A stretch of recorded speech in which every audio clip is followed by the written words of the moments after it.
Muy buenas noches, estimados amantes del derecho, miembros de la orden y público en general. Sean todos bienvenidos a una nueva sesión académica del presente Diplomado de Preparación para el Examen Profa y Acceso a la Magistratura 2026. El día de hoy, continuando con las balotas de preparación, tenemos la balota de derechos reales. En esa línea, el día de hoy, tenemos en calidad de ponente invitado al doctor José Álvaro Cárdenas Chimaná, abogado especialista en Derecho Civil, Procesal Civil, Litigación Oral Civil, docente universitario de la Universidad Nacional de San Agustín de Arequipa, director fundador en Corporación Jurídica Coli RTF, un abogado con una experiencia notable, siendo ex juez de la Corte Superior de Justicia de Arequipa, asimismo también participando y obviamente se entiende que ya ha llevado este tema de profa en su momento. Un amante del derecho con trayectoria impecable y que el día de hoy va a tener bien el agrado en compartir a manera de conversatorio con todos ustedes respecto a estos temas de derecho civil, especialmente derechos reales. Muy buenas noches, estimado doctor José Álvaro Cárdenas Chimaná. Bienvenido nuevamente a IBUC 360. Le doy la más cordial bienvenida a nombre de nuestra institución y también del ilustre Colegio de Abogados de Tacna, organizador en convenio en el presente evento académico. Puede iniciar cuando usted guste. Buenas noches, doctor. Gracias, estimado Edison y amigos míos de ebook, sobre todo los amigos que estamos presentes. Básicamente, el día de hoy vamos a desarrollar uno de los temas que fascinan, pero que también exigen una profunda visión constitucional de lo que significa la propiedad y los efectos colaterales que implican en el ejercicio del derecho de las personas, sobre todo porque la propiedad no se vincula necesariamente a una persona en sí, sino también al grupo familiar del cual dependen justamente los seres humanos, y a veces perder un objeto de uso no es tan trascendente. Un celular, si bien impacta, no es tan trascendente como perder una propiedad. Al revés, adquirir una propiedad implica una satisfacción, un logro de una realización personal, familiar, quizás la materialización de toda una existencia. Entonces, la importancia de la propiedad es históricamente relevante. Vamos a ver rápidamente en este conversatorio, que espero que se amplíe a debate, 14 puntos, de los cuales me permito sugerir que haremos los 6 primeros de manera directa y abrir un debate, y después cerramos con los últimos 7, en este caso vamos a dar 6 y 8 que vamos a finalizar, para poder ir fortaleciendo los aspectos que requiere esta revisión de conceptos académica con el objetivo del programa de formación de aspirantes para magistrados en el Poder Judicial y, en su caso, el Ministerio Público. Empezaremos diciendo que nuestra balota nos exige una noción, clasificación, hablar de la posesión con todas sus variables, la propiedad en sí propiamente dicha, la diferencia de la predial con otras categorías de propiedad, derechos y extinción de la propiedad. En este contexto, quisiera empezar contextualizando que la propiedad, estimados amigos, más allá de lo que regula el libro quinto del Código Civil, en casi 300 y fracción artículos, más de 300 artículos que están en el libro quinto del Código Civil, Derechos Reales, ubiquémoslos primero en un contexto histórico. Primero, es indiscutible que la propiedad ha sido y será objeto de regulación por los sistemas jurídicos, por cuanto de ello depende la, la particular, voy a usar el término, eh, expectativa del ser humano de tener algo que le pertenezca en exclusividad. Ser dueño, esto es mío, esto me pertenece. No te metas, esta es mi casa, este es mi terreno, es mi propiedad privada. Mm, El Estado no me puede quitar mi propiedad. Los países globalizados hoy, 2026, vienen reclamando derechos de propiedad que han movido la historia universal. Actualmente hay un conflicto global que involucra lucha por territorios y soberanías que reflejan la importancia histórica de la propiedad. Groenlandia, un país que mantiene una todavía vinculación con una administración en Dinamarca y Estados Unidos, y por ahí salen otros países globalizados que discuten y se preparan incluso para una confrontación bélica para defender el territorio que dicen es propiedad de Groenlandia y no pueden meterse otros países porque invaden, afectan, vulneran la soberanía.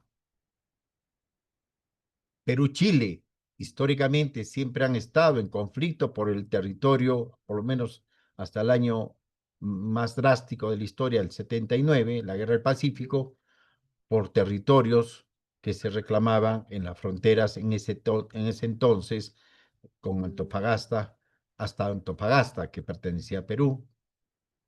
Las, las guerras muchas veces se han iniciado y los gobiernos han iniciado, han manejado sociedades sobre pretexto de defender los límites de la propiedad de la nación, lo que llamamos fronteras. Las guerras mundiales nos han traído recomposición de de los límites de los países que se han extinguido y otros han nacido producto de estos conflictos bélicos. Y sin entrar más a este primer escenario de la visión de la importancia de la propiedad, también la propiedad ha sido materia de regulación por las mismas Naciones Unidas, los tratados internacionales vinculados a tiempos de paz y tiempos de guerra, los convenios de Ginebra, los mismos protocolos que hoy día maneja la OTAN, las Naciones Unidas, la OEA, lo que ha pasado hace poco, de repente, la intervención, sin entrar a lo político, de un país extranjero en Venezuela. Entonces, tiene que ver mucho con lo que en pequeño a veces vemos en el ámbito privado, el conflicto por la propiedad, por la defensa de la propiedad, la posesión y la extinción de la propiedad. Entonces, es claro que en el sistema nuestro, heredero del derecho romano, el derecho alemán, la propiedad no podía estar exenta de una positivización, o sea, una norma expresa que recogiendo las normas históricas regule la propiedad y le otorgue una categoría principal después del ser humano. Como todos sabemos, los 4 primeros libros del Código Civil están enfocados al ser humano. Nace, derecho a la persona. 2, qué hace la persona, cómo expresa su voluntad, acto jurídico. 3, familia, la vinculación entre parejas heterosexuales, según el código hasta ahora. La regulación de la unión de hecho, el matrimonio. Y luego el proceso de decaimiento de la vida, que es la muerte y la sucesión. Entonces, como vemos, el Código Civil ha destinado los primeros 5 libros a la persona humana, porque como sujetos de derecho, obviamente tienen prelación jurídica y preferencia constitucional para ser considerados como sujetos de derecho y objeto del Estado y la sociedad. Pero agotados los derechos de la persona, surgen los derechos que regulan las cosas. Y las cosas se dan en un escenario constante del, de la expectativa, vuelvo a usar el término, de ser titulares de una propiedad. Entonces la propiedad viene a ser en esencia la segunda, yo diría, la segunda categoría sustancial que el Código Civil regula en nuestro libro quinto, desarrollando el artículo 70 de la Constitución Política del Estado. Por lo que el derecho de propiedad en contexto es un derecho humano, es un derecho fundamental, pero que también lo ejercen no solamente las personas naturales, sino también las personas jurídicas. El Estado mismo, como persona jurídica de derecho público, también ejerce derechos de propiedad.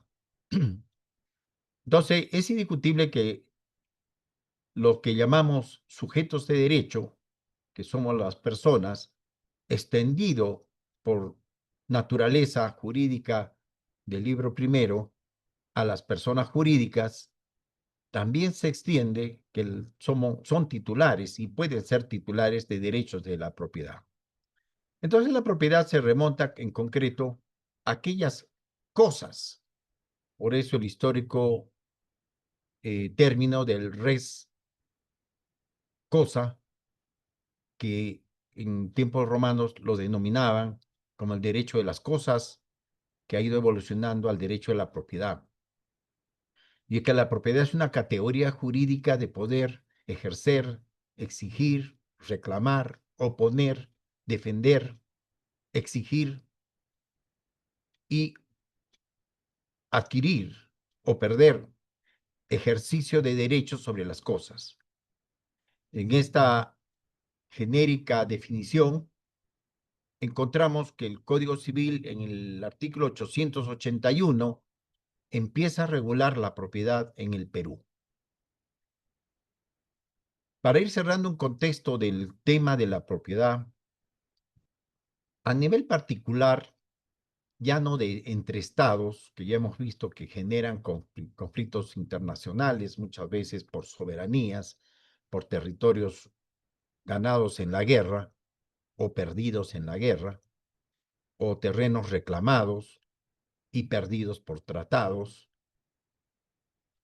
que es muy propio de las fronteras en tiempos de paz y en tiempos de conflicto en las zonas donde se han desarrollado, se están desarrollando, como actualmente está ocurriendo, zonas de conflicto bélico, con las particularidades que hoy tenemos, ¿no? Ya no lo vemos como grupos de ejércitos que se enfrentan para recuperar terrenos, pero sí con las similitudes y variables del caso, hoy se tratan de otro tipo de guerras convencionales.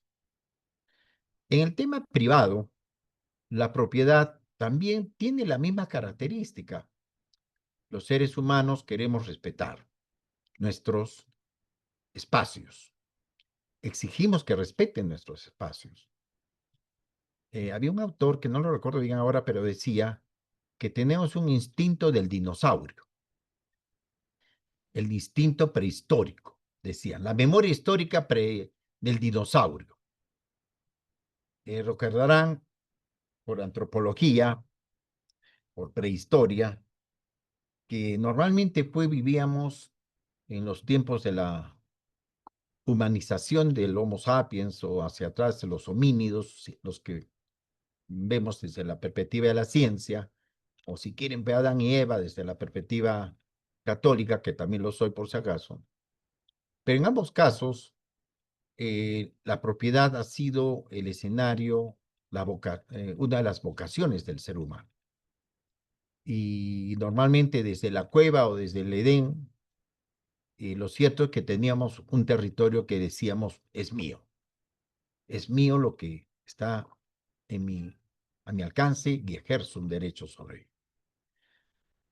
Y decía que la memoria prehistórica nos lleva a decir que la propiedad es como, imagínense ustedes en sus casas, si aún todavía compartimos núcleo familiar o compartimos vivienda autónoma ya independizados, vivienda propia, instintivamente lo primero que hacemos cuando llegamos a la casa es sentir una satisfacción, ¿no? De llegar y sentir, ah, ya estoy en mi casa.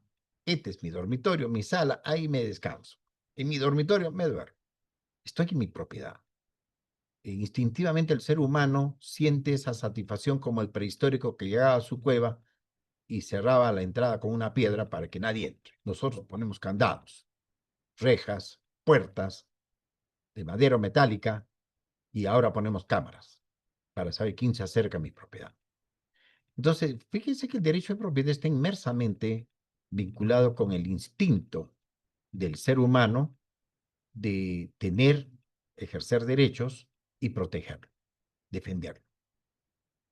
Comento esta última parte porque vamos a ver en el transcurso del día de hoy, de esta noche, cómo cuando surge un conflicto o vocación de propiedad, muchas veces surge el instinto de exacerbar la defensa posesoria, de no querer comprender que mi derecho de propiedad no es tan exclusivo cuando ya es hereditario y tenemos que compartir derechos y aceptar por proporción o proporcionalidad del derecho hereditario que me pueda corresponder.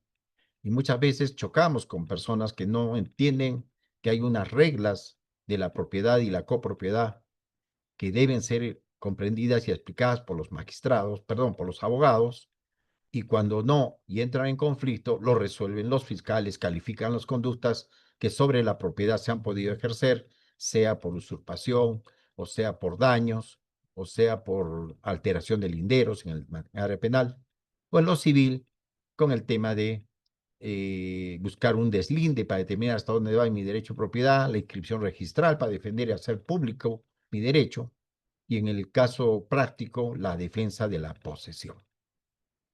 Entonces, tenemos un elemento subjetivo en el contexto de la propiedad, no solamente el positivo o el plasmado en la ley, sino también hay un elemento subjetivo que siempre está presente y que en todo caso es materia de los operadores de justicia, desde el abogado hasta el magistrado que resuelve un conflicto, de poder entender las reglas de la propiedad, de aceptar o conocer también cómo se debe interpretar los derechos de la propiedad para que en un asesoramiento, en un juzgamiento o en una calificación de conductas se pueda dirimir límites de la responsabilidad de la propiedad, límites en la defensa de la propiedad y límites en el ejercicio, adquisición o pérdida de la propiedad. Bien, con esta introducción vamos a ver, el código nos dice y nos lleva, de hecho, a que si la propiedad son las cosas que ahora le llamamos los bienes jurídicos, por supuesto, tenemos que entender qué son los bienes. Y los bienes vienen a ser todo objeto material susceptible de ser, de ser, este, de ser ejercido por la persona bajo las reglas del derecho civil. Y estos bienes muchas veces están divididos en dos. Hay varias clasificaciones, mejor digo. Podemos llamar lo que dice el código bienes inmuebles inmuebles. Perfecto, perfecto. Los bienes inmuebles están en el 885 y los bienes muebles están en el 886 del Código Civil. Pero sería muy pragmático clasificarlos en solamente estas dos categorías. Los bienes, que son las cosas, también pueden ser objetivos y subjetivos. objetivos o materiales son aquellas cosas que son tangibles, pero también pueden ser subjetivos como los derechos inmateriales que también tienen y se ejercen como propiedad, la producción intelectual, la obra artística, el derecho de autor, etcétera. Entonces, como vemos, hay bienes materiales e inmateriales, no solamente la clasificación eh, materialista, casi económica del Código Civil. Y es que el Código Civil sigue la corriente histórica y que últimamente se ha plasmado como una corriente eminentemente basada en el derecho de la propiedad privada, porque también hay propiedad pública, propiedad privada, derivado de los sistemas jurídicos del Estado. Nuestro país, por ejemplo, se autodenomina democrático, republicano, constitucional, de libre mercado, donde las reglas del mercado van regulando la evolución de los derechos y también de los derechos de la propiedad. Valga decir, la otrora soberanía se cede muchas veces vía concesión, cuando es derecho público de propiedad. Y dos, muchas veces también en lo privado, la propiedad privada se ejerce más allá o se pretende defender más allá a veces del interés colectivo comunal, como ancestralmente funcionaba el Tahuantinsuyo. La propiedad también últimamente se le puede clasificar en registrable y no registrable, para efecto de poder darle seguridad jurídica. Desde el año 80, perdón, año 87, 90, casi ya más de 33 años aprox, en la reforma del sistema registral, la propiedad registrada empezó a extender un poco más su campo de acción, de cobertura legal, mejor digo, competencia funcional, para efecto de registrar no solamente casas, terrenos, lo que llamamos hoy día predios, antes llamados propiedad inmueble, sino también hoy día se ha extendido a concesiones, obligaciones, compras que más posteriormente van a dar a los derechos de mobiliarios. También se ha extendido a ratificar o reescribir las situaciones personales de los seres humanos que tienen vinculación con la propiedad, como es la separación de patrimonios, el mismo divorcio, ¿no? Que ahora también se traslada al derecho de registro de la propiedad o registro predial, hoy llamado así.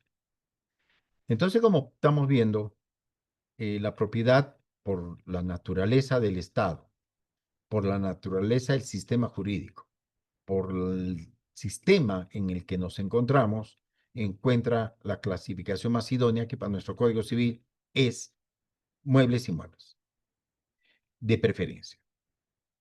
No quita que la doctrina pueda seguir encontrando diversas clasificaciones, pero me parece, modestamente, que estas son las más relevantes porque son de permanente referencia o invocación cuando se discute derecho de propiedad o titularidad sobre derecho de propiedad. Entonces, los bienes son aquellos, para el caso del código, inmuebles, no es nada del otro mundo, ustedes pueden leer en el código, el suelo, subsuelo y el sobresuelo, que para el caso,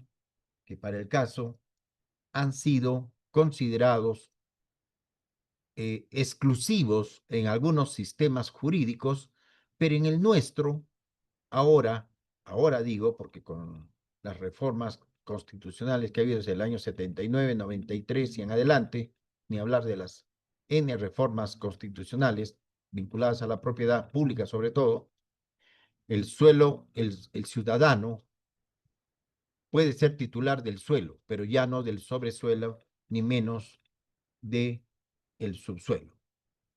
O sea, quiere decir que en sistemas todavía más conservadores, el propietario del suelo, que es la superficie sobre la cual podemos construir, edificar o desarrollar un ejercicio de derecho, normalmente que era propietario del suelo, también era propietario del subsuelo y sobresuelo. El sobresuelo, entiéndase, los aires. Pero hoy, de acuerdo a las tendencias de las interpretaciones integradas o transversales del derecho civil peruano, el ciudadano es dueño del suelo, ya no del subsuelo y tampoco del sobresuelo. Pero existen, sí existen. Regulación especial, claro que hay, sobre todo en materia de concesiones. Por eso muchas veces ustedes ven que las comunidades campesinas, cuando entran en conflicto con el Estado por las concesiones mineras, reclaman derechos históricos de propiedad en una extensa área, pero el Estado le dice, oye, yo no he tocado tu terreno, he tocado el sobresuelo, el subsuelo, que es del Estado. Y eso sí puedo concesionar. Entonces se ha desnaturalizado la histórica visión de que el suelo, sobresuelo y subsuelo eran inherentes a la propiedad en una sola unidad. Hoy día se han fraccionado. Obviamente que algunos habrán escuchado también que sobre la propiedad, sobre todo cuando hay edificaciones, hablamos los aires de la edificación, que pertenecen al propietario de la superficie inmediata inferior que exista en el inmueble, o la superior si quieren llamarlo. Entonces, el tema de suelo, subsuelo y sobresuelo siempre va a ser materia de constante evolución, debate y particular regulación. Los inmuebles que también se consideran que el código no va a desarrollar son eh, diremos, aquellos recursos naturales vinculados al agua. Por eso el código los recoge como el mar, lagos, ríos, manantiales, corrientes de agua vivas y estanciales. Aquí falta poner las corrientes subterráneas, ¿no? Pero hace referencia al agua. Ese es el punto. ¿El agua es una propiedad? Sí, es una propiedad. ¿Es un objeto que puede ser sujeto de derechos? Sí, también. Todos recuerdan, y es un tema recurrente, casual, pero lo debo mencionar, espero no irme muy lejos, en el caso de el agua, desde la perspectiva constitucional, se está desarrollando una tendencia a exigir que el agua sea desarrollada, sea reconocida no como un derecho de propiedad, sino como un derecho fundamental. Y es importante dejar sentado este enfoque, porque si fuera un derecho fundamental, ya no tendríamos, comillas, que pagar por el agua. No tendríamos que decir, oye, Estado, véndeme un poco del agua para yo sobrevivir. Te corto el agua porque no has pagado a Sedapar o a Sedapal o a quien sea, a la empresa prestadora, que el Estado le concesiona el uso del agua.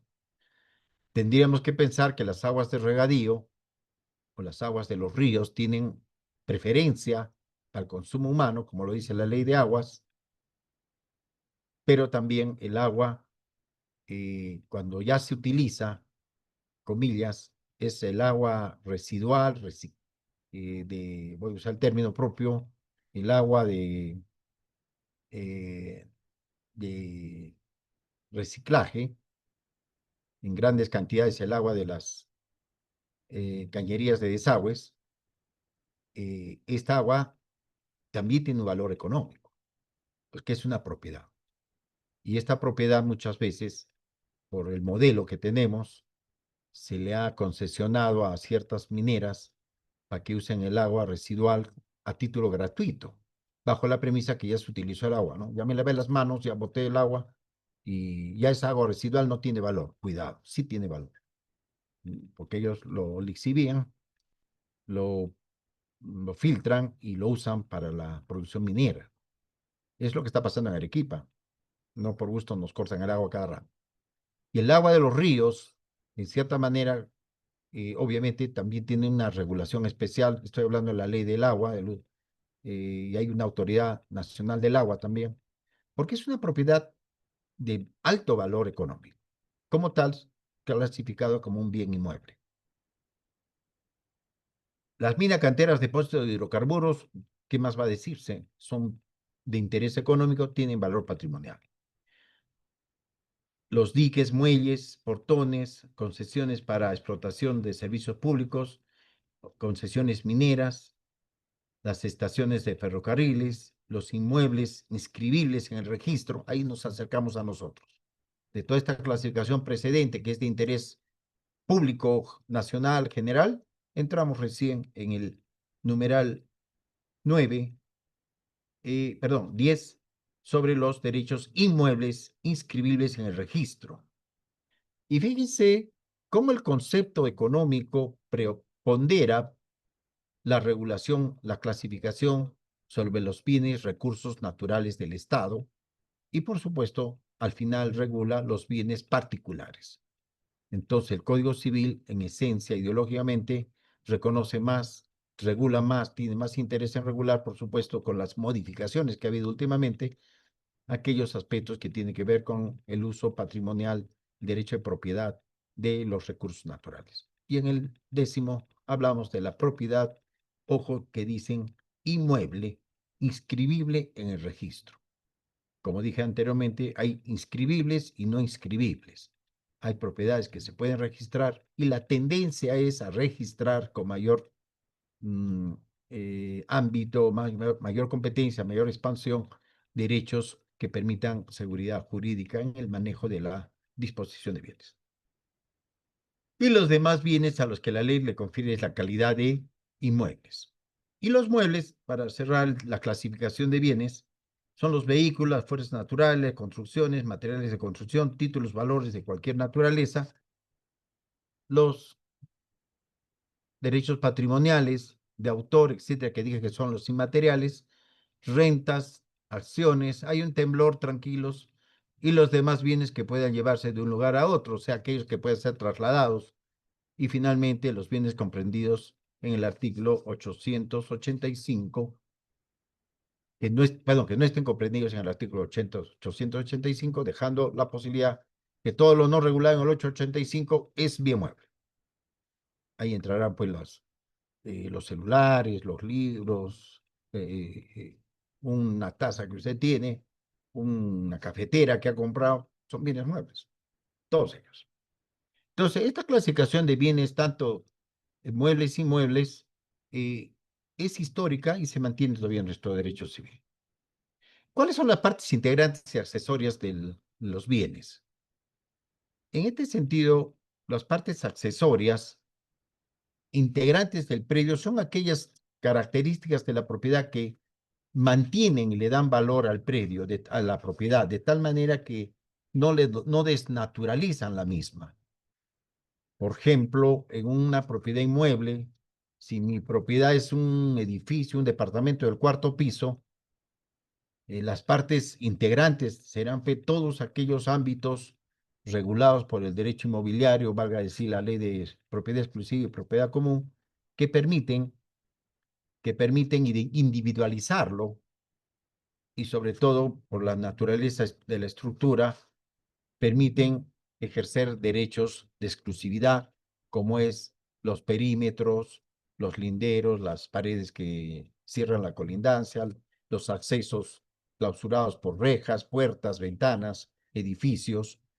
Entonces, mientras no se desnaturalicen, son bienes que son integrantes de la propiedad y todos aquellos que se adicionan a ellos, valga decir las mejoras o aquellos accesorios que formen parte del bien, en un inmueble, por ejemplo, las ventanas, las puertas, etcétera, los sanitarios, son accesorios que complementan la utilidad patrimonial del mismo.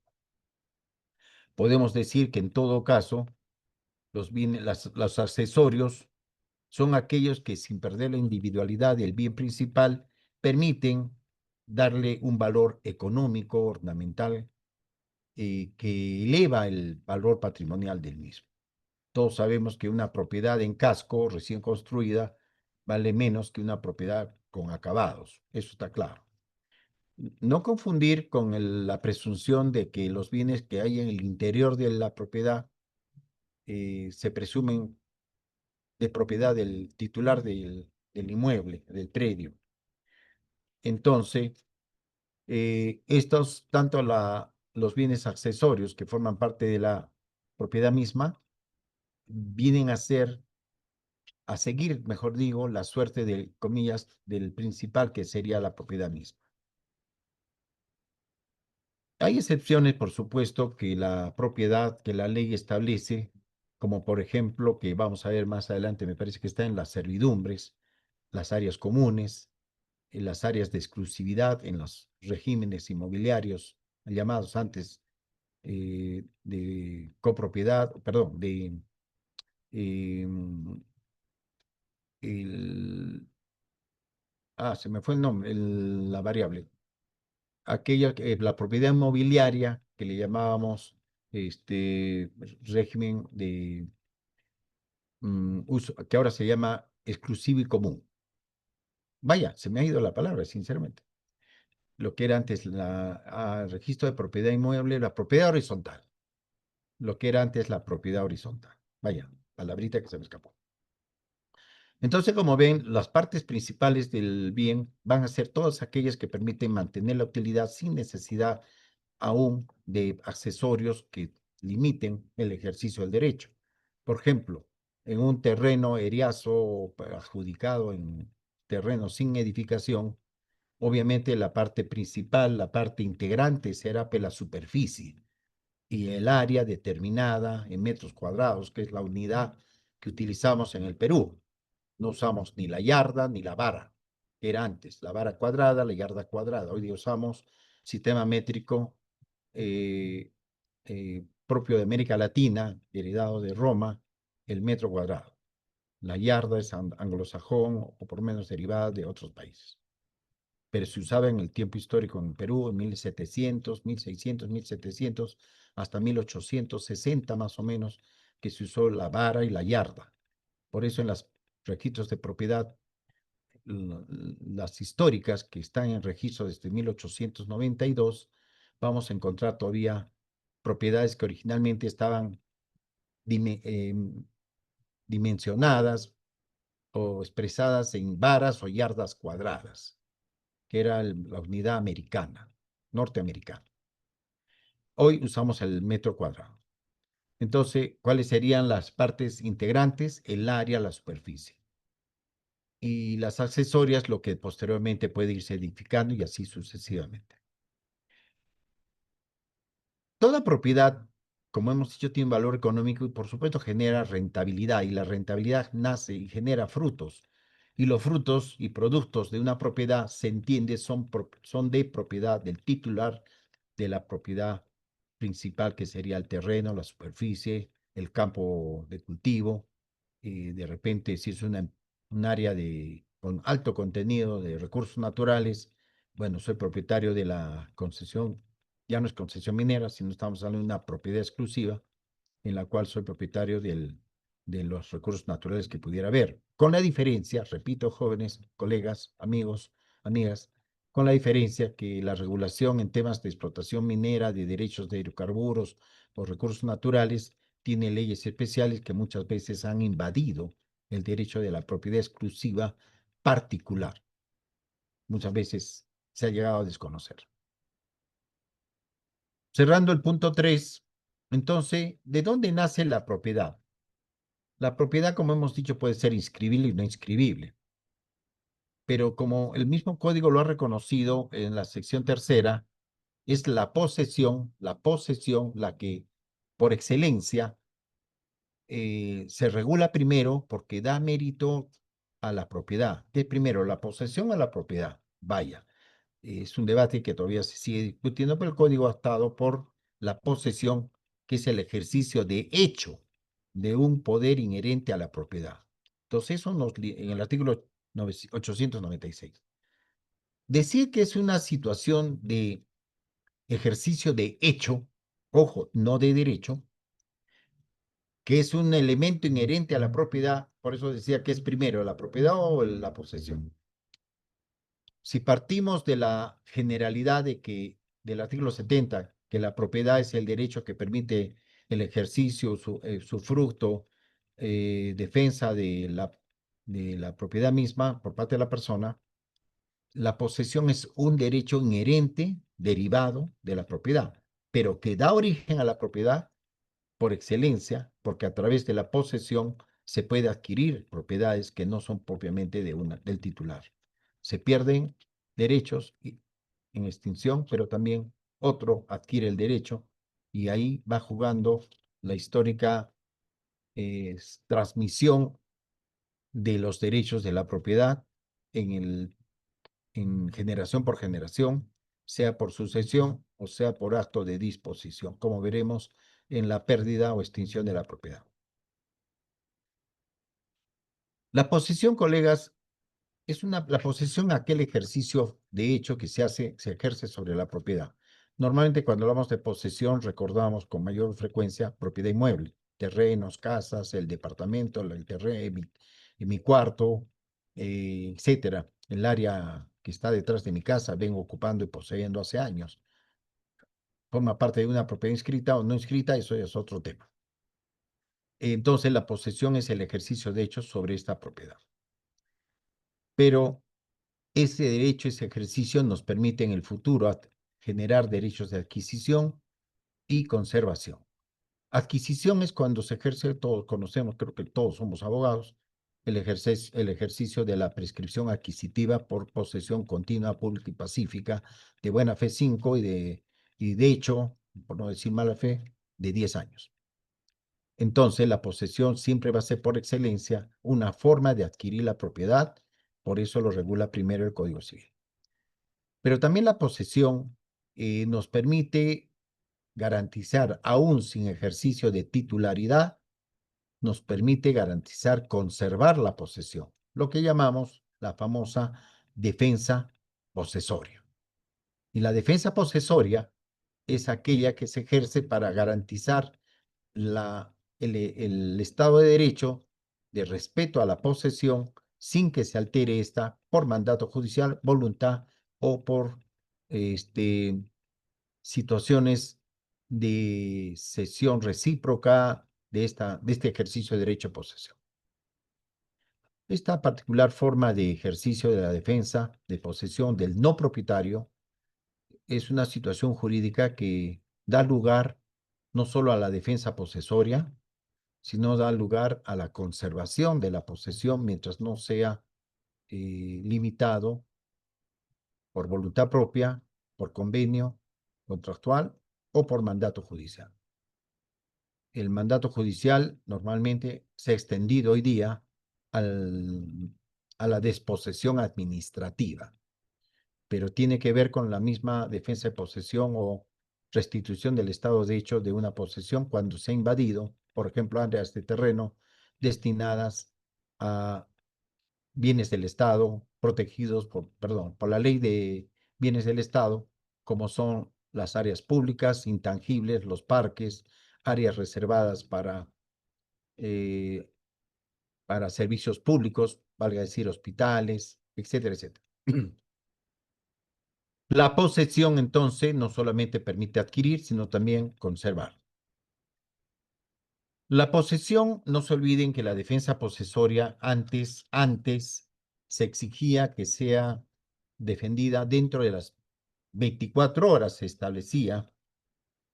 Entonces, posteriormente, ya hace unos 15 años aproximadamente, se ha regulado que la posesión, la defensa de la posesión, se puede ejercer hasta dentro de los 15 días, lícitamente, pudiendo recurrir, incluso a la autoridad municipal, al Ministerio Público, policial, no dice el Poder Judicial, para que dentro de los 15 días pueda solicitarse el apoyo para la defensa posesoria. Situación que no debe confundirse con el ejercicio de hecho de la fuerza desproporcionada que puede dar lugar más bien a otro tipo de conductas, muchas veces típicamente penales. La defensa de la posesión tiene que ser inmediata, dentro de los 15 días, razonable y proporcional, y cuando no, con conocimiento o apoyo de la fuerza pública. Esa es la característica esencial de la conservación de la posesión. Clases de posesión. Voy a limitarme a dos: la posesión mediata y la inmediata. La mediata, mejor invertiré, la inmediata es aquella posesión que se ejerce de hecho en el momento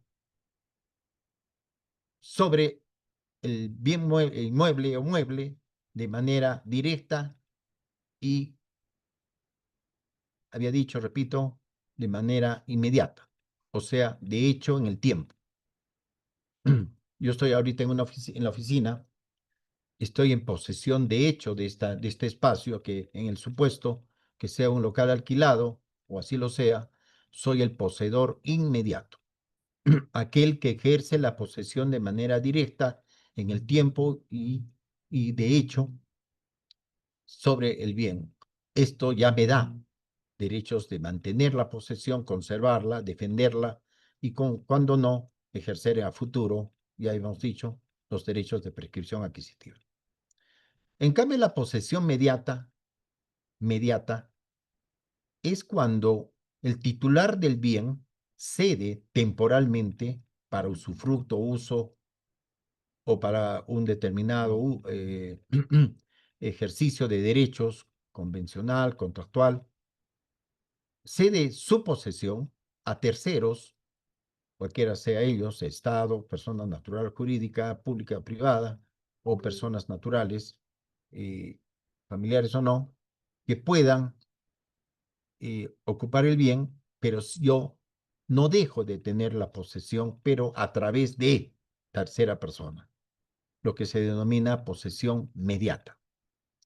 Y esta posesión mediata me permite recuperar, restituir, siempre y cuando, por supuesto, hay un documento, o sea, existan evidencias, si es que no hay un documento objetivamente interpretable, como un contrato, una escritura, sino que permitan entender que es una cesión temporal, ¿no?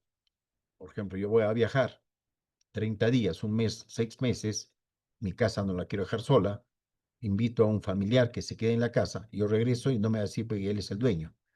Entonces, para eso existe la seguridad jurídica, que entiéndase la inscripción en el registro de mi derecho de propiedad, pero eso no me garantiza la posesión, la recuperación de la posesión, porque le he cedido a un tercero, y si no media por medio de un documento objetivamente interpretable por los términos que se hayan pactado, está claro que puedo correr el riesgo de que se desconozca esta posesión mediata y alguien exija ejercer por sí la posesión inmediata.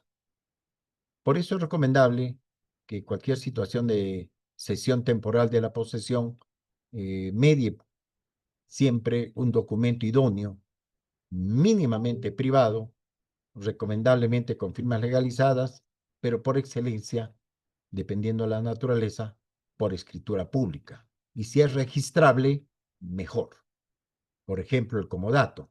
En el comodato, en el alquiler, en la cesión en uso, en la cesión temporal, por temporada de repente, como en caso de las casas de playa, donde el alquiler, y ahora últimamente los abogados que están promocionando, por lo menos hemos visto eso, hemos escuchado en las campañas, yo voy a hacer un edificio amoblado y te voy a alquilar por horas en la oficina, ¿no? Entonces, son sesiones temporales, pero deben tener un documento por medio para darle seguridad jurídica, y si se puede inscribir, mejor.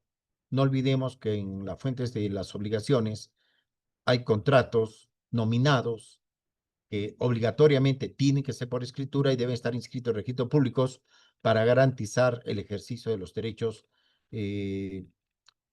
pactados, entiéndase recíprocos, como el caso del anticresis, que lo veremos al final. Conclusiones: todos los efectos de la modalidad de la posesión mediato-inmediato van a depender mucho de esas características. Luego tenemos, voy a acelerar un poco, estoy viendo que me estoy demorando, presunciones legales. Se presume el propietario del bien al propietario del derecho principal, ¿no? Hemos dicho eso, que las presunciones establecen que se presume que el poseedor de un inmueble es propietario, se presume propietario de los bienes muebles que hay en su interior. También se presume que el propietario con derecho inscrito goza del derecho de la buena fe pública registral para efecto de oponer el derecho de propiedad ante terceros, aunque el otro diga, yo no sabía que usted era el dueño. Bueno, bastaba ir a registros. Hoy más que nunca, con el conflicto de extinción de dominio, mucho cuidado, se exige ya no la buena fe, ni siquiera la buena fe registral, se exige la buena fe calificada. Entonces, ante ello, hay que saber distinguir el tema del agotamiento de las vías razonables para determinar o desvirtuar las presunciones que genera la propiedad, la posesión y la propiedad inscrita. Las mejoras, como ustedes ya saben, hay varios tipos de mejoras, ¿no? Mejoras, mejoras que son necesarias, aquellas que son ornamentales, meramente decorativas, y aquellas que son temporales, que pueden ser después retiradas. Las mejoras son aquellas características que elevan, como hemos dicho, accesoriamente, son aquellas características accesorias que se agrega a la propiedad, pero que pueden ser removibles o no, y que normalmente le elevan el valor patrimonial cuando son no removibles y que se retiran cuando son lo contrario y que normalmente deben ser autorizadas o pactadas por los propietarios, que es muy propio de los contratos, de las relaciones contractuales derivadas de los arrendamientos. Lo que no implica que en otros tipos de relaciones contractuales también se puedan prestar mejoras. No olviden que las mejoras se restituyen y se exigen el pago dentro del año de dejado el predio o la posesión, en el caso de los arrendamientos, y se aplica supletoriamente ese plazo para también exigir el pago de la mejora. La defensa posesoria ya he comentado la de inmediata, que es aquella que se ejerce dentro de los 15 días. Y otras formas de defensa posesoria son también el interdicto de recobrar, que se debe ejercer dentro del año del despojo, salvo que haya situaciones de suspensión o interrupción del plazo, como son las acciones judiciales que hayan por medio para debatir el tipo de despojo que pueda haberse dado y que permita la defensa posesoria. Y la defensa posesoria también está inmersamente vinculado a los ejercicios de los derechos reales. Lo voy a dejar para el final, cuando hablamos de anticrisis, hipotecas o garantías mobiliarias. Y finalmente en esta balota, la extinción de la posesión, obviamente por naturaleza, es cuando uno deja de poseer o devuelve la posesión de manera pacífica o por obligación contractual, o en su caso, cuando es retirado por mandato judicial. En el Perú todavía tenemos que no existe la restitución de la posesión o extinción de la posesión por hecho propio, o valga decir, por mano propia. La propiedad en general, entonces, se adquiere a través de varias modalidades, que son las transferencias. Las transferencias de la propiedad, que a su vez tiene que ver con la extinción, se da a través de todos aquellos actos jurídicos que permitan disponer por el titular los derechos que tiene sobre un bien mueble o inmueble, entiéndase por acto oneroso o acto gratuito. Acto oneroso cuando hay de por medio una contraprestación que nosotros llamamos precio, ¿no? Dependo, me pagas, es tuyo. Pero también puede ser otras modalidades como la dación en pago, te debo, te pago con esto, te transfiero mi propiedad. Al revés, me debes, me pagas con tu casa, me transfieres tu propiedad. También hay la adquisición de la propiedad a través de a título gratuito, ¿no? Tenemos las donaciones, el anticipo legítima, por sucesión a través del fallecimiento de la persona titular genera derechos hereditarios. Había comentado al comienzo que muchas veces y después de la pandemia, ojo, personalmente visto, se han incrementado las discusiones por los derechos sucesorios que se derivan de la extinción de la propiedad, valga decir, para la muerte del titular. Condiciones como la pandemia han acelerado muchas veces estas discusiones. Presumo que si hubiera una estadística, estoy seguro que se podrá visualizar el incremento de tanto de sucesiones como también de derechos de petición de herencia o liquidación de propiedades derivadas de la sucesión.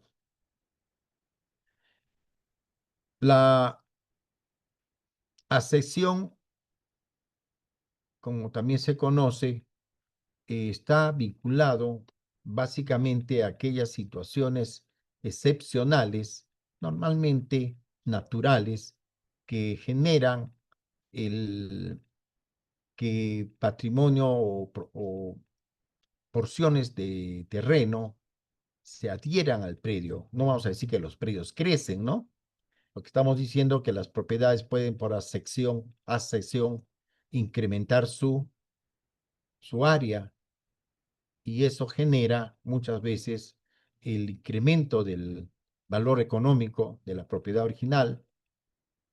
También puede ocurrir de que no confundir con la expansión de la propiedad, que tiene que ver con que yo colindo con un cerro y lo voy nivelando y me voy avanzando en el área. Sobre todo eso ocurre no en zonas urbanas, sino en zonas rurales, donde uno incrementa el área de superficie colindante para efecto de incrementar el área de su propiedad, que mañana pasado será materia de un reconocimiento vía prescripción o en su caso de eh, rectificación de área. Y si estuviera catastrado, no olviden que hay un plan catastral y también hay un plan de desarrollo metropolitano que regula las zonas de expansión urbana, las limitaciones de las áreas intangibles agrícolas y áreas exclusivas de uso público, que no pueden ser sujetos de expansión y menos de accesión. La accesión es una particular forma de incrementar la superficie de una propiedad.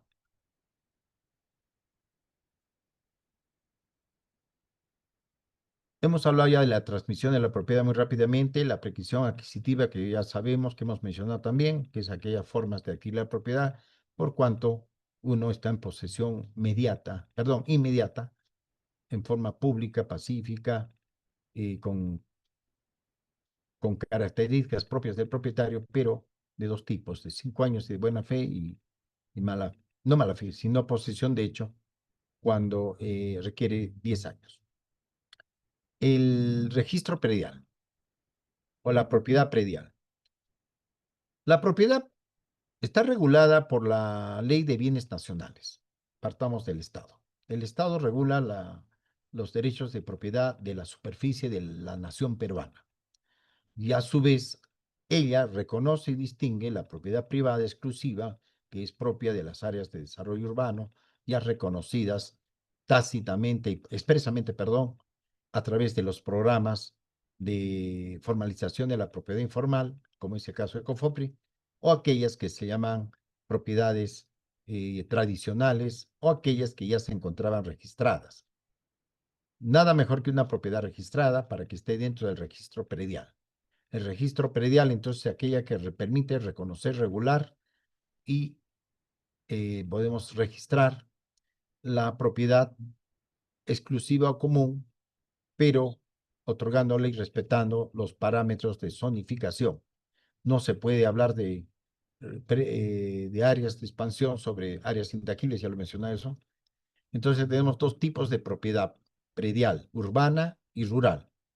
No hablo de la eriaza, porque la eriaza normalmente es aquella que está todavía en poder del Estado. Y el Estado es el único que puede disponerlo a través de los órganos competentes. ¿Quiénes son los órganos competentes?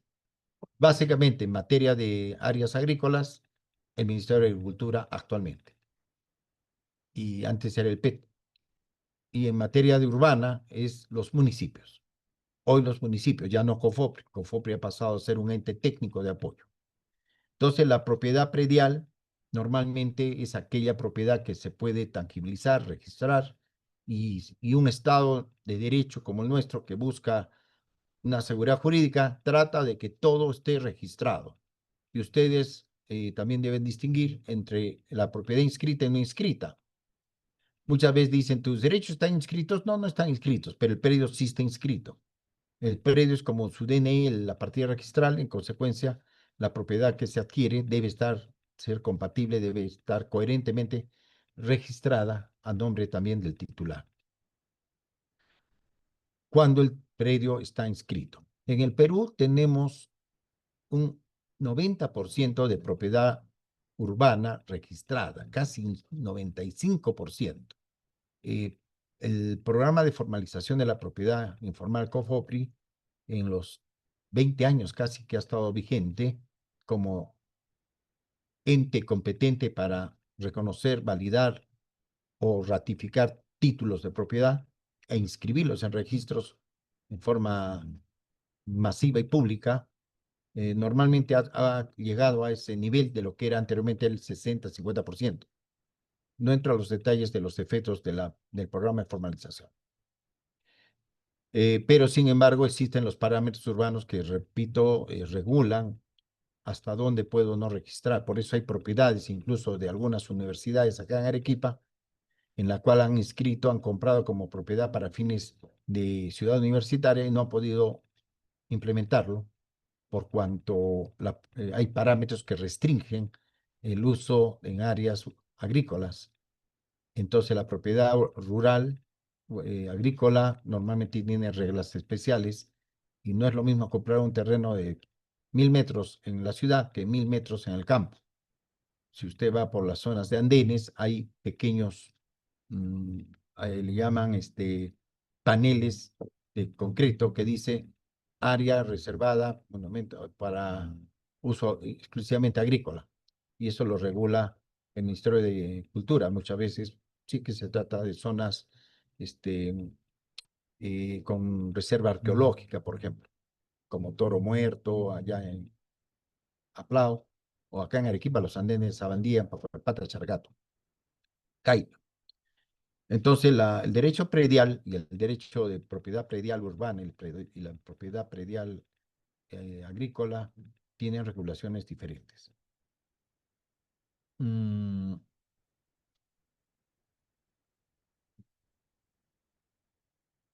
Normalmente en la propiedad también surgen conflictos de vecindad y no saben con qué frecuencia, pero puede ocurrir que los límites de una propiedad van a depender de tres cosas. Tres. Primero, del derecho mismo, o sea, del ejercicio del derecho adquirido o heredado. Por ejemplo, yo tengo una casa que tiene 500 metros en mi título de propiedad y se lo vendo a Juan, y le digo, tengo una casa de 500 metros que me lo vendió Pedro, te lo vendo a ti. El señor dice, acá, yo tengo un título que dice que tengo por 500 metros cuadrados. Ese es el derecho, porque hay un documento de transmisión de propiedad. Pero la propiedad, para que sea ejecutable o reconocible, hemos dicho que tiene que estar registrado. Pero para registrar tengo que elevarlo, dependiendo si es un área urbanizada o no, a registros a través de un catastro. El catastro verifica el área que yo he comprado y verifica su plano catastral y registra si es compatible el área comprada, 500, con el área registrable, ojo, registrable, que no sea incompatible, ojo, incompatible o al revés, que sea compatible con los antecedentes del registro público. Puede ocurrir que yo compro 500, pero cuando voy a catastro me dicen, señor, el plano de su área que compró 500 metros se superpone a otras áreas, no puede usted inscribirlo. Entonces yo tendré que aceptar que reducir mi área de 500 a 420, que de repente es el área inscribible, entonces inscribo con 420. Entonces ya tengo dos realidades. El derecho por 500, pero registralmente 420. Y la última y tercera categoría del ejercicio del derecho a la propiedad para poder establecer los límites de la vecindad o colindancia es la posesión. Habíamos dicho al comienzo que la posesión es por excelencia la forma de adquirir la propiedad y puede ejercerse, oponerse y también se puede conservar haciendo uso de las vías de defensa. ¿Qué tal si tengo escrito, he comprado 500, he podido escribir por 420, pero ocupo solamente 100 metros? Porque en la realidad los otros 320 o 400, según el título, según registros 320, está ocupado por un vecino que hace años ha invadido, ha sembrado, y yo sí que es un agrícola, es un terreno agrícola, y no le he requerido que me lo devuelva. ¿Se da cuenta cómo entonces esas tres realidades son las que se presentan en la propiedad y debemos saber distinguir para poder reconocer, defender, ejercer o poner derechos? Y también, en caso de la magistratura, en caso del Ministerio Público, distinguir cuál de todas esas variables son las que están sujetas a calificación jurídica. Entonces, la limitación por razón de vecindad se establece en tres niveles: por el título que tengo, por el registro que tengo y por la posesión que ejerzo. Como ven, eso genera una infinidad de variables al momento de interpretar situaciones de hecho conflictivas. Por lo tanto, analizar la teoría del caso, o en su caso, construir un caso, valga la redundancia, requiere mucha juiciosidad para poder reconocer adecuadamente qué derecho está en debate, qué derecho es exigible amparable y qué derecho también puede ser inadecuadamente exigido. Y habíamos dicho que la propiedad, el derecho del propietario, siempre va a ser aquel derecho que se ejerce cuando, digamos, perdón, me perdí, el derecho que ejercerse tanto para ejercer derecho, usufructuar, disfrutar, reivindicar, disponer y finalmente defender, que son las características del derecho a la propiedad. Básicamente está en su base fundamental en el artículo 70 de la Constitución. Y finalmente la extinción de la propiedad, que se extingue cuando se transfiere, voluntariamente claro, un acto jurídico válido, que no tenga, no adolezca de causales de nulidad o anulabilidad, se extingue también por pérdida del bien, por prescripción y también por expropiación. Esta es la primera parte, jóvenes, son 8:28, nos hemos durado casi una hora, tenemos hasta las 9 todavía. No sé si hacemos una pausa de 3 minutos, si desean, o en su caso, continuamos. Opinión. Correcto, doctor. Unos 5 minutos de break y Vale. regresamos. 5 minutos, estimados amigos, y volvemos. Exactos, por favor, porque estoy en el edificio, me van a cerrar a las 9, casi a la hora que termina. Gracias.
Listo, estimados colegas, regresamos al break. Bien, ok. Volvemos entonces, retomamos. Gracias, estimada Edison. Vamos a rápidamente hacer una dinámica de 2 etapas. La primera etapa voy a hacer un resumen rápido de los temas que faltan desarrollar porque me interesa que tengamos una noción y vamos a desarrollar el cuestionario que han tenido ustedes temprano para efecto de compatibilizar un poquito las metas académicas con conceptos que se han podido manejar el día de hoy sobre derechos reales, sobre la propiedad. Entonces, entrando al tema en concreto, voy a hacer un resumen muy preciso sobre lo siguiente. No olvidemos que habíamos hablado de la extinción de la propiedad y ahora vamos a hablar sobre la copropiedad. Y la copropiedad básicamente es aquella, es simple, cuando una persona no tiene exclusividad, no es solamente un propietario, sino son varios propietarios los que tienen ejercicios de derechos que hemos dicho ya, muchas veces nacen por adquisición plural de derechos, o en su caso, por situaciones conyugales, cuando se trata de un régimen de propiedad especial que es la sociedad gananciales, o cuando se trata de derechos hereditarios, sobre todo, que generan la diversidad de la pluralidad de los titulares. La copropiedad, entonces, básicamente es ejercicio común que se tiene con terceros para ejercer los mismos derechos del propietario.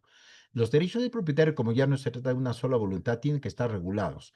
El derecho a establecer lo que dije antes, el régimen de propiedad horizontal, pues se llama Ley de Propiedad Exclusiva y Propiedad Común, que establece claramente que todos los copropietarios que no puedan ejercer simultáneamente el derecho pueden nombrar un administrador que puede ser de hecho derecho o designado o convencional, que al final es el que debe rentadamente administrar y después rendir cuentas al propietario, a los copropietarios. Lo recomendable es mantener un régimen de propiedad exclusiva común cuando hay edificios con secciones, áreas comunes, y eso establece y obliga a tener una junta directiva de copropietarios, inscribir en registros públicos como una asociación y finalmente elegir periódicamente sus titulares, representantes, para que puedan administrar. Es como una pequeña sociedad privada, privadísima, que administra los bienes comunes. Y la copropiedad se extingue, obviamente, cuando se subdividen los bienes, cuando son físicamente posibles y cuando no, puede ser convencional o no, o judicial, y cuando no es posible la división física, lamentablemente terminan con remate judicial. Y ahí se extingue la copropiedad. Puede haber pactos de indivisión, o sea que no se pueden dividir más, medianerías para respetar las colindancias que hemos visto hace un rato, las colindancias, y finalmente el uso o usufructo de la superficie. Es un ejercicio que puede ser para los titulares natos, o sea, los propietarios propiamente dicho, copropietarios, o terceros.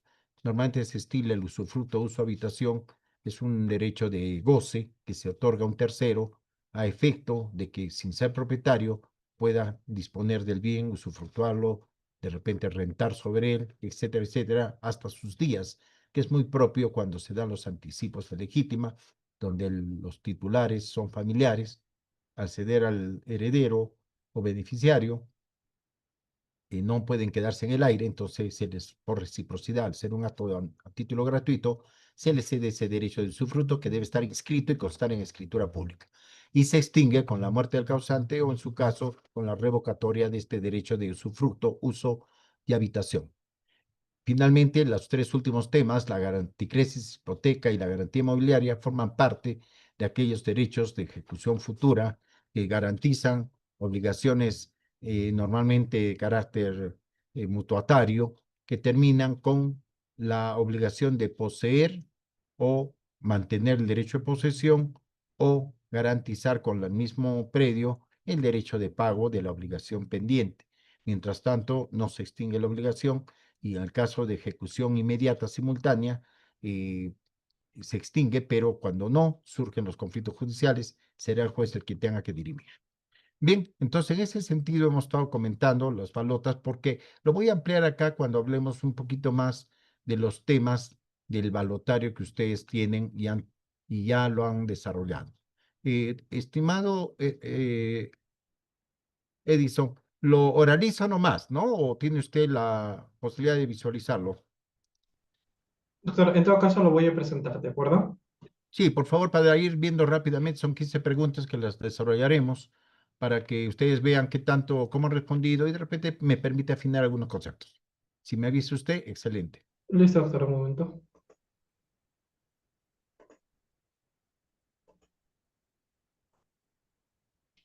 Listo, me parece que ahí se puede visualizar. Perfecto.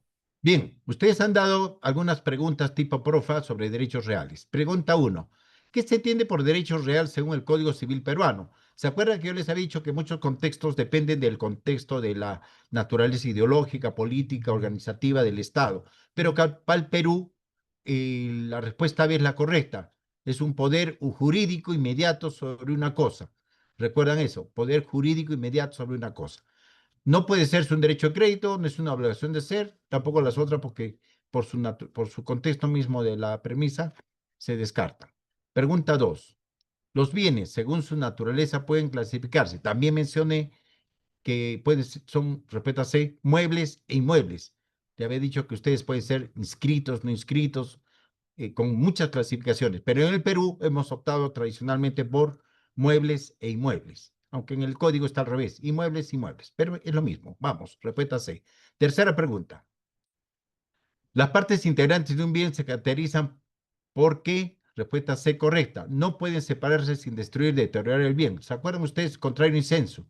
Si las partes integrantes, perdón, de un bien son aquellas que le dan valor económico que si, que sin des- que si se retiraran perderían el valor mismo del bien, entonces es una parte integrante porque no puede separarse sin destruir o deteriorar el bien, por supuesto que le resta el valor económico. No confundir con la última que carecen de valor, no, esa es. Doctor, la cuarta. ¿Qué diferencia principal existe entre fruto y producto? Respuesta C correcta. Los productos no disminuyen el bien. Un árbol frutal, ¿no? Los frutos se obtienen periódicamente sin menoscabar el bien. Es, relaciónenlo con el árbol frutal, ¿no? Los frutos, saca una manzana, un higo, en esto, pero el árbol se mantiene, ¿no? Las vides que se cosechan son frutos que no menoscaban el bien. Entonces, ¿cuál es la característica o diferencia principal entre el fruto y producto? Es que no menoscaban el valor del bien. Posesión. B. El poder de hecho, hemos dicho de hecho, sobre un bien con intención de ejercer un derecho. El B, no puede ser propiedad porque es contrario al derecho de posesión. No es un contrato porque no tiene nada que ver con fuente de obligaciones. Y no es un derecho real inscrito porque no estamos hablando de derechos inscribibles. La posesión no se inscribe. Es la B. 6. La posesión puede adquirirse principalmente por B. Ocupación y tradición. La posesión, hemos dicho, ocupación puede adquirirse principalmente por ocupación y tradición. Si fuera por contrato, ya no es pues posesión con fines de vocación de propietario, porque ya estamos hablando de una subordinación a una relación contractual. Por herencia, únicamente por herencia, la exclusividad de que no solamente es por herencia. Ojo, únicamente por herencia no, puede ser también, pero es tradición, pero normalmente la que sintetiza la característica básica de la posesión es por ocupación y tradición. Y solo por inscripción registral. Colegas, hasta el año 1992 se podía inscribir la posesión, aprox. 1992 con la reforma del sistema registral. Después ya no se inscribe la posesión, ¿ya? Por eso, por inscripción registral ya no procede ahora. Antes se llamaba inscripción provisional de propiedad, ahora ya no hay. 7. ¿Cuáles son los siguientes? Perdón, ¿cuál de los siguientes es un efecto jurídico de la posesión? Respuesta correcta B, la presunción de propiedad. Se presume poseedor a quien se presume propietario aquí es poseedor de un bien, salvo prueba en contrario. Sigamos todo. 8. La defensa posesoria tiene como finalidad C, proteger el hecho de hecho, el, perdón, proteger el hecho de la posesión. Recuerdan ustedes que hemos dicho que la posesión por sí misma no está vinculada a la propiedad. Puede haber posesión sin propiedad. Entonces, proteger la propiedad no es, sancionar al usurpador no es materia del tema. Y declarar la nulidad del título es un tema de acto jurídico. Proteger de hecho la posesión. La posesión de hecho es la que ejerzo en el acto, momento, tiempo inmediato. 9. La propiedad es el derecho que confiere a su titular. B. Uso, disfrute, disposición y reivindicación. Está en el artículo 70, que era el último que había mencionado, pero todos ellos permiten el ejercicio del derecho de la propiedad. Lo repite el Código Civil, pero también lo dice el artículo 70 por excelencia, que le da categoría de derecho fundamental. 10. ¿Cuál de las siguientes es una forma de adquisición originaria de la propiedad? C. Prescripción adquisitiva. Adquisición originaria. ¿Recuerdan ustedes primero la propiedad o la posesión? La compraventa, la donación y la sucesión son actos posteriores al ejercicio de la propiedad. Yo no puedo donar ni vender lo que no tengo. Adquiero originariamente por la posesión. La propiedad predial se encuentra limitada principalmente por la función social y el interés público establecidos por la ley. La propiedad predial. Habíamos dicho que la propiedad predial está sujeta a reglamentaciones como es el PDM, como es los parámetros urbanos, como es los límites de ejercicio del derecho. Entonces, es una función social y interés público. Deben estar equilibrados. Por eso existe la ley de predios o también la ley de bienes nacionales que buscan y el derecho civil propiamente que equilibran el interés social y el interés público. 12. La copropiedad se configura cuando, como es un tema que no hemos desarrollado, vamos a tratar de contextualizarlo. La propiedad se configura cuando, respuesta correcta B, un bien pertenece a dos o más personas. Acabamos de decir que hay pluralidad de propietarios. No puede ser el A porque un bien pertenece a una sola, no, pues sería exclusiva, ya no es copropiedad. Un bien pertenece a dos o más personas. En el caso de la respuesta correcta, es cierto. C, ¿existe división material del bien? No, porque si hay división material, ya no hay copropiedad y además tendría que establecerse primero el pacto de división.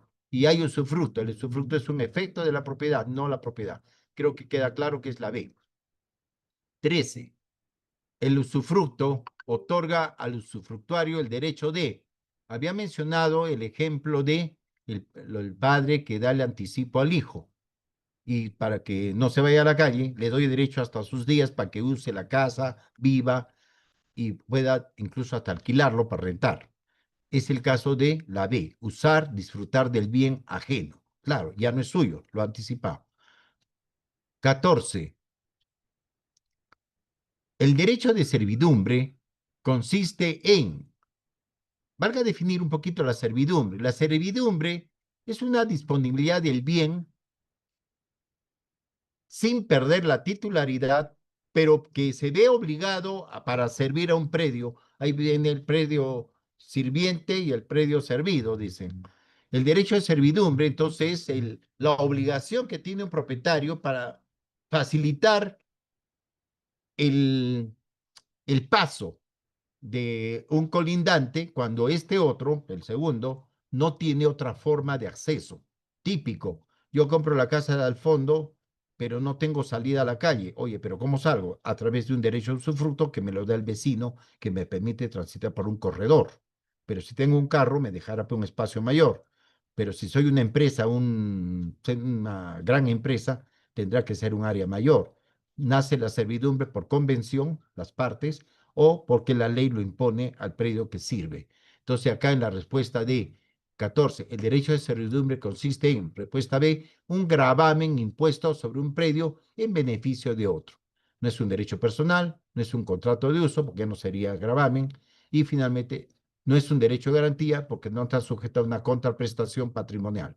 La servidumbre, el gravamen es gratuito. Ojo, la servidumbre no tiene contraprestación, se otorga a título gratuito y se afecta al predio sirviente cuando es la única forma que el predio que se sirve pueda tener acceso al derecho de tránsito, que es un derecho fundamental. Acá aplican el principio de la ponderación, derecho de propiedad versus derecho de tránsito. Y el derecho de tránsito pondera más sobre el otro derecho que es la propiedad. Por eso se obliga al paso de servidumbre. Entonces, cuando uno consulta dice, dale la servidumbre porque igual el juez te lo va a ordenar. 15. La hipoteca se caracteriza por ser la hipoteca. C, un derecho real de goce. Claro, yo uso el bien, ¿no es cierto? Voy a usar un bien a cambio de una, de una contraprestación que he recibido, pero lo usaré mientras no retorne mi derecho de garantía. Un derecho real, porque es económico, de goce. Un derecho personal, no, porque no está vinculado a la propiedad, no puede ser personal. Eh, Perdón, un derecho, caramba, estoy leyendo mal. Un derecho real de goce, un derecho real de garantía que recae sobre un bien inmueble. No olvidemos que la hipoteca normalmente se concede va de la mano con los mutuos hipotecarios. El mutuo es un préstamo y la hipoteca es la garantía, la posesión, la afectación que se hace sobre el bien sin desposesión, sin desposesión. Cuando digo desposesión es porque la hipoteca está inscrita, pero yo sigo teniendo el bien. Es un derecho real porque se cae sobre una propiedad, garantiza el crédito y siempre recae sobre bienes inmuebles. ¿Y por qué inmuebles? Porque es registrable. No es de uso, no es personal y no es de goce. Doctor, creo que son los cuestionarios que hemos visto que hay que resolver. Chicos, colegas, el tiempo es tirano, este es un curso de un semestre casi, consolidar, compactarlo un poquito, yo sé que hemos acelerado, y si algo queda, espero haber refrescado un poco la memoria de algunos contextos. Colegas, perdón, no chicos, acostumbrados a la universidad, discúlpenme. Sin embargo, yo les recomiendo que siempre vean su código civil y hagan uso de algunas ayudas complementarias para fortalecer el objetivo que tienen ustedes. Ustedes tienen objetivos de conocer la institución principal, características y su aplicación práctica, ¿no? En caso de controversia.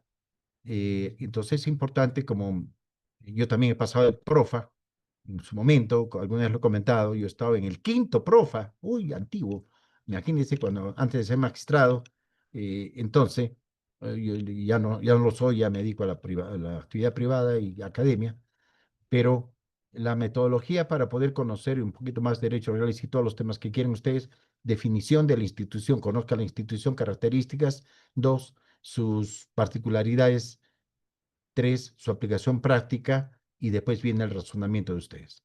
Espero que eso les ayude, colegas, para poder tener una mejor visión de este reforzamiento o recordatorio genérico, pero sigan preparándose, éxitos en sus proyectos personales y muchas gracias a ebook, a nuestro amigo Edison, por esta oportunidad maravillosa. Cuánto me encantaría verlos, no saben cuánto me encantaría que sean presencial en algún momento, ser así, pero nada suple que esta dinámica de hoy.